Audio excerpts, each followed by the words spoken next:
अस्सलाम वालेकुम दोस्तों। पलमानोल जो सिरप होता है जो नज़ला ज़ुकाम खांसी के लिए इस्तेमाल किया जाता है। ज़्यादातर जो बड़ों मरीज़ों में इस्तेमाल करवाया जाता है जिनको बलगम आती है, खांसी चेस्ट इन्फेक्शन वाले पेशेंट के लिए ये मुफीद है। सांस वाले मरीज़ में भी इसका इस्तेमाल करवाया जाता है।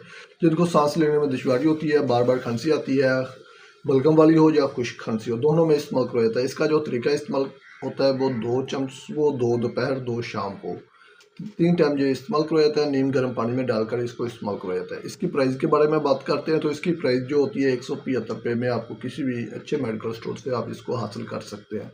पल्मानोल जो सिरप है ये मल्टीनेशनल कंपनी का सिरप है।